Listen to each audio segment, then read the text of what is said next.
Welcome back to another weekly episode.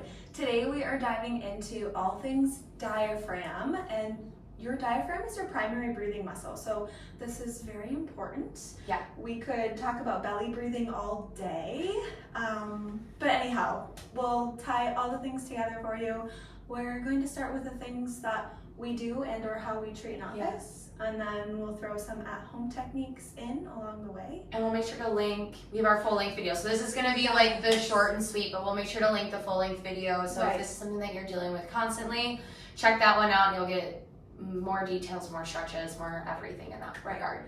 Way more stretches, yes. So not all of this is necessarily just during pregnancy, but of course with a lot of our mamas, we might be dealing with some rib pain that could be in the front, the side, the back, because your ribs connect at your sternum in the front and to your spine in the back.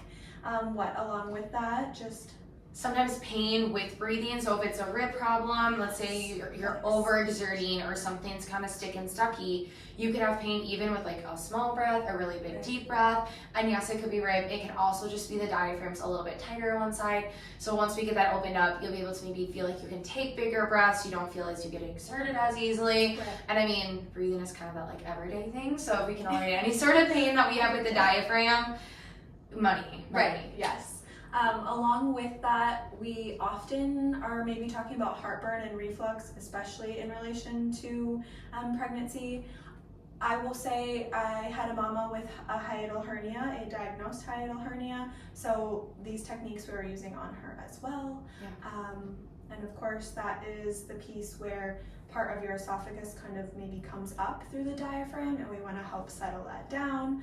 And then remember that during pregnancy, our rib cage, our rib angle can expand upwards of 50%. And of course we know that there are a lot of structural but biomechanical changes, and you know that changes our center of gravity as well, which can put more stress elsewhere, and torque. I mean, everything's interrelated. So what starts here can move up. If diaphragm's not working, all of a sudden you don't feel like you're breathing more here, and then you're getting the spine even. Here we go.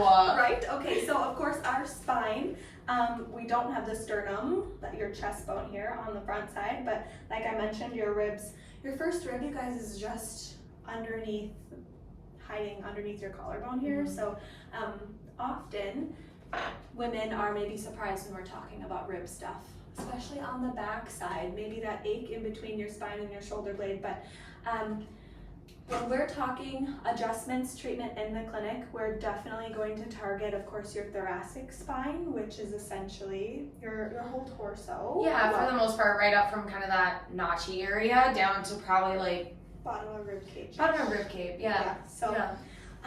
We know here today that Miss Abby would really love some mobilization in her thoracic spine, her upper mid-back. So we are going to show you what that looks like. Now, do you have a preference of being prone or supine? No. A little bit of both? Either one. So let's maybe, since we're talking diaphragm and rib, let's put you face up. Okay. So that means I'm gonna put this board under Abby's back. You can come right on down when you're ready. And we call this an anterior, and this is because the force of the adjustment is coming from her front. If she were face down, we, of course, maybe, well, we don't call it a posterior, but she's prone and the force is right coming through her backside. So Abby is gonna give herself a hug. She's gonna stay really nice and heavy. I'll roll her towards me, and we want to find the sticky spot. So my hand will be right on her spine. I'm going to roll her, and I'll move her a little bit more. So she's gonna take a big, beautiful breath in. Beautiful. And I'm gonna come up one more. Okay, you. Yes. Bottom of the breath, we're gonna give a little impulse. So let's bring you right back up. Mobilizing at the spine helps mobilization of our ribs, our rib cage as well. Now, you tell me, should we just talk about some diaphragm work? Yeah, while we're here, why not, right? So I'll have Abby lie face up for me, again, without the board. This is soft tissue work. So we're talking about diaphragm lengthening, stretching, it's almost massage work. You can do this for yourself at home as well, but know that we can help facilitate this when you're in office. I am going to be right underneath her rib, and if we were talking heartburn, I'm going to spend a lot more time on her left side because our stomach lives on her left. So she knows what's coming. I'm going to use my fingertips and find just below her sternum. Then, remember, I'm in the squishy part, not on the ribs. I'm gonna follow the rib cage down and out. So we even do this on babes with spit upper reflux. Go check out that video. And I don't know if you mentioned this, but Yes. we do the same thing whether pregnant or not pregnant. Correct. It looks the exact same. The landmarks that we're finding are the exact same. Just when we're working with pregnant mamas and belly is down here, we just Right. go above that. So we're not pressing anywhere really on the belly at all. Yes, thank you for saying that. Now, if Abby was dealing with heartburn or reflux more specifically, I'm going to spend more time on her left because the stomach is there. And this for me looks just a little bit different.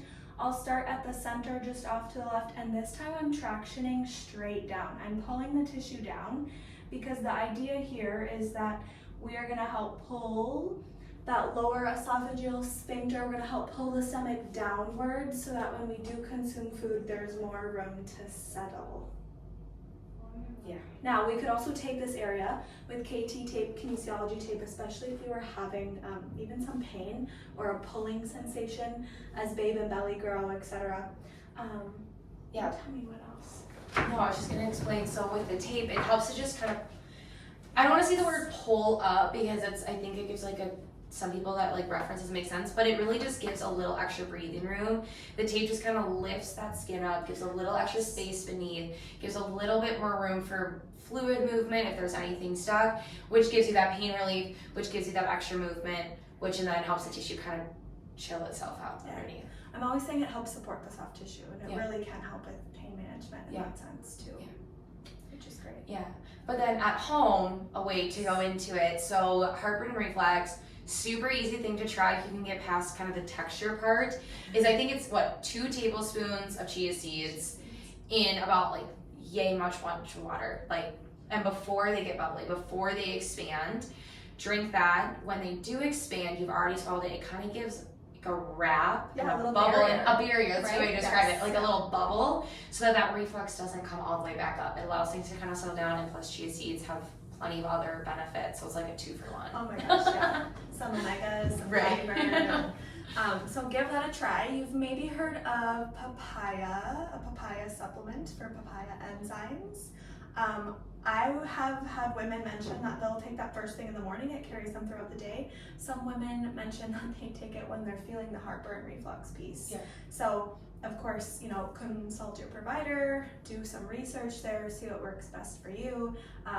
But yes, we hear the chia seed quite often. And the one stretch I want to go over, because again, we'll link all of them because there's so many variations you can do, is our psoas stretch with a little bit of a variation. So actually, I'm going to sneak right here. Absolutely. So regardless of you're pregnant, non-pregnant, being down, something that can kind of stabilize you, something you can hold on to. So if you're already doing the stretch, amazing. Sinking down forward. Now in order to get into the diaphragm, into the ribcage region, bringing your arm overhead and just stretching back. Or even that nice standing option.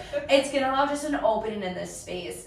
So you're, again, a 2-for-1, stretching through the psoas here, getting that low back stretch, but then also reaching and twisting, and you can play around with the angles. You'll kind of feel a different pulling sensation, like I feel it really right here. So I'm just gonna kind of sit and hold, do this a couple times throughout the day. You'll start to slowly kind of see that relief within the soft tissue. And again, standing option, great as But well. I will say, when I'm kneeling, so this variation or what Abby just showed you, I feel that so much more Yeah, than just being upright here. I agree. So sometimes I even personally just like to put my foot up on a chair and lean forward, right? The walls here, so I can reach and stretch as well. But I love the kneeling piece. Yeah. I think it's great. So please don't forget to subscribe, comment below, let us know what other thoughts, what other techniques you need and want to see. But we will link more resources below for you.